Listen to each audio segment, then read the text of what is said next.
Napansin mo ba na may mga taong halos lahat na ng opportunity ay dumadaan sa harap nila pero parang walang nangyayari?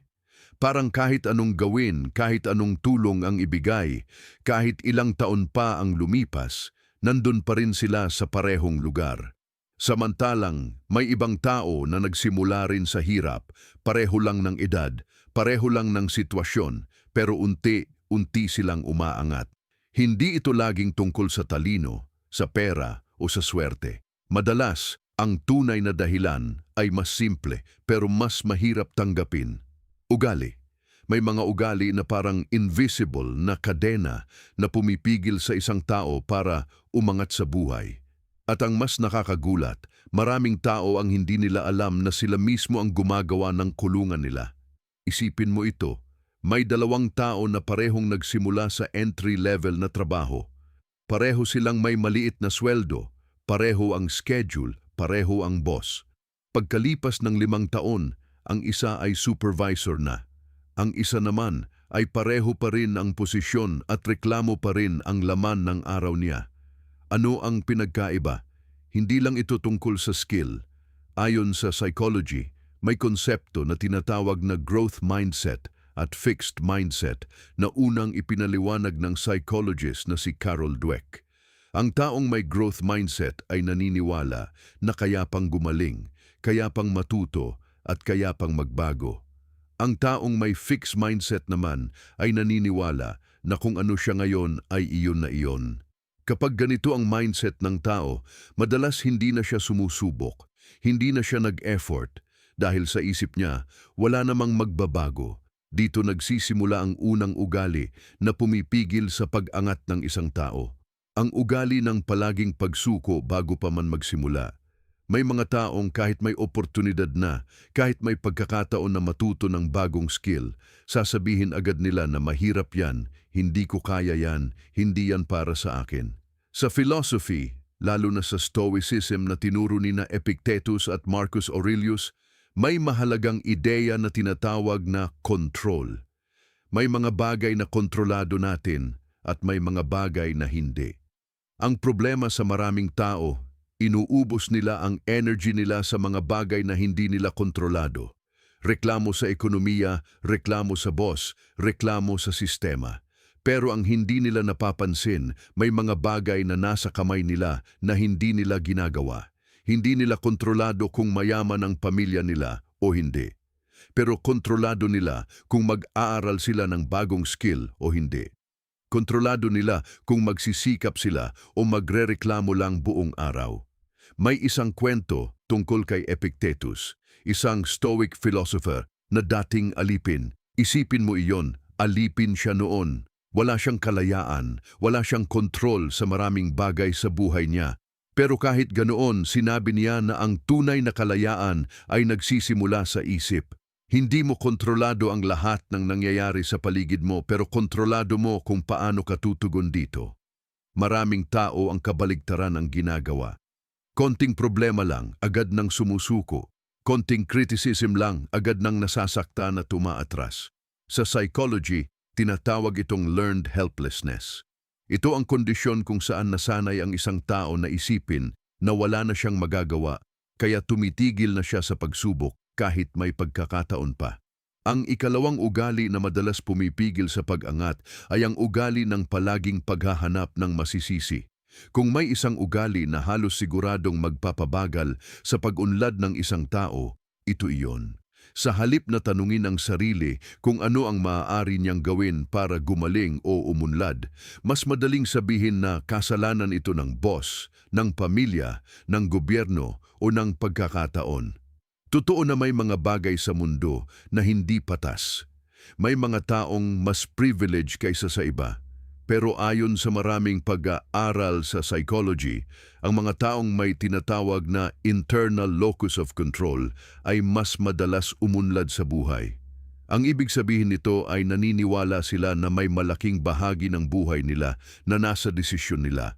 Ang kabaligtaran nito ay external locus of control, kung saan naniniwala ang tao na halos lahat ng nangyayari sa buhay niya ay kontrolado ng ibang tao o ng kapalaran. Kapag palagi mong iniisip na ang ibang tao ang may kontrol sa buhay mo, natural na mararamdaman mong wala kang kapangyarihan. At kapag naramdaman mong wala kang kapangyarihan, hindi ka kikilos. Ito ang dahilan kung bakit sinabi ni Marcus Aurelius sa kanyang mga isinulat na ang isang tao ay dapat magsimula sa pag-aayos ng sarili.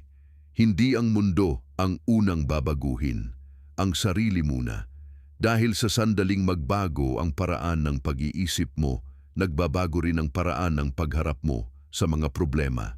Ang ikatlong ugali na madalas pumipigil sa pag-angat ng isang tao ay ang kawalan ng disiplina sa maliliit na bagay. Maraming tao ang naghihintay ng malaking opportunity na magbabago sa buhay nila.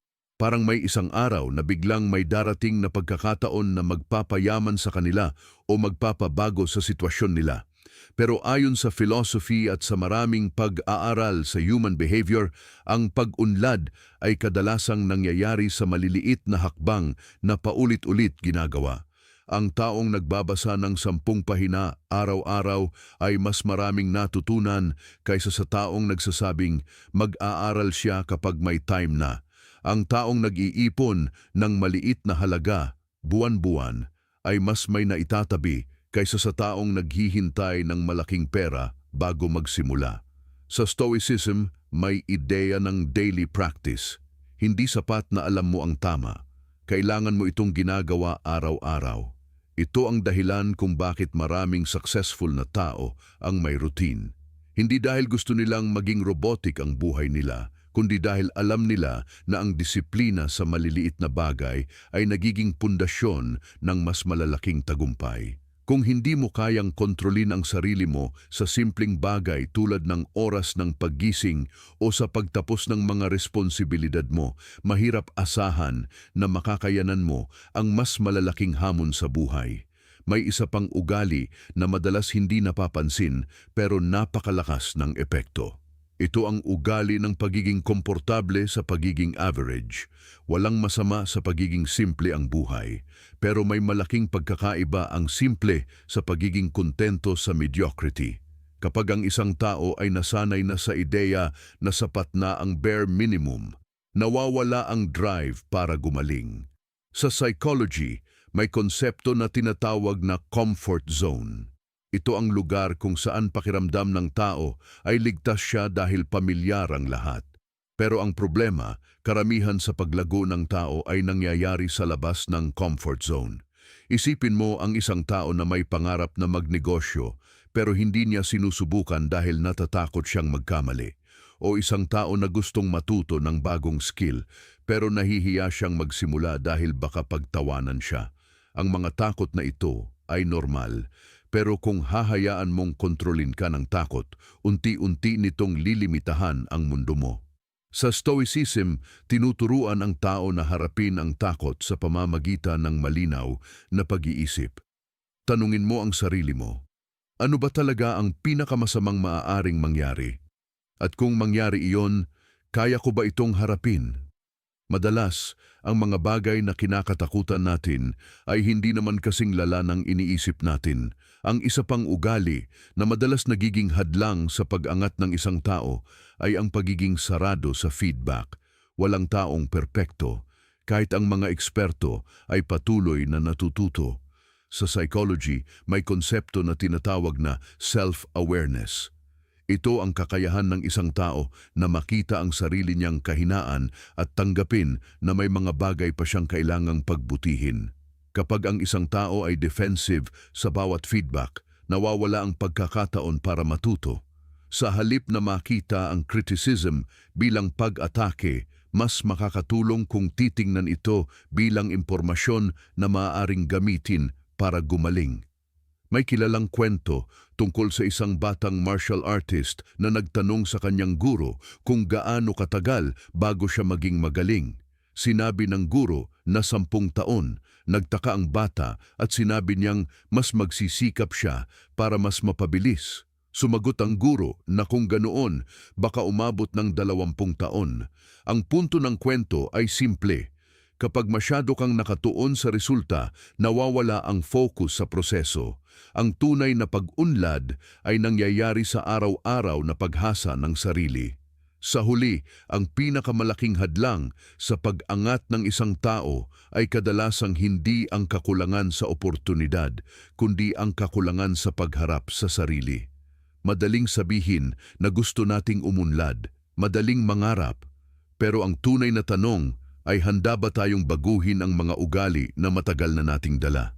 Handa ba tayong tanggapin na may mga bagay sa sarili natin na kailangang baguhin? Ang magandang balita ay ito, ang ugali ay hindi permanente. Ayon sa psychology, ang behavior ng tao ay maaaring mabago sa pamamagitan ng awareness at consistent na practice. Ibig sabihin kahit matagal ka nang may mga ugali na pumipigil sa pag-unlad mo, may pagkakataon ka pa ring magbago. Ang unang hakbang ay ang pagiging tapat sa sarili. Tanungin mo ang sarili mo kung alin sa mga ugali na ito ang maaaring naroroon sa buhay mo. Hindi kailangang maging perpekto bukas. Ang mahalaga ay magsimula ngayon. Isang maliit na pagbabago sa mindset. Isang maliit na hakbang patungo sa disiplina. Isang maliit na desisyon na huwag sisihin ang iba at sa halip ay gumawa ng paraan. Ang mga maliliit na desisyon na ito ang unti-unting bumubuo ng ibang klasing buhay. Kung may isang bagay na gusto mong tandaan pagkatapos mong mapanood ang video na ito iyon. Ang direksyon ng buhay mo ay hindi lang hinuhubog ng malalaking desisyon. Mas madalas, hinuhubog ito ng maliliit na ugali na paulit-ulit mong ginagawa araw-araw. Kapag binago mo ang mga ugali na ito, unti-unti ring nagbabago ang direksyon ng buhay mo. Kung nakatulong sa iyo ang video na ito at may mga bahagi na nagbigay sa iyo ng bagong pananaw, huwag kalimutang i-like ang video na ito. Mag-subscribe sa channel para sa mas marami pang content tungkol sa mindset, self-improvement at mga ideya mula sa psychology at philosophy na makakatulong sa pag-unlad ng buhay. At kung gusto mo pang matuto, i-check mo rin ang iba pa nating videos dahil baka ang susunod na ideya na maririnig mo ang magbibigay sa iyo ng susunod na hakbang para mas umangat sa buhay.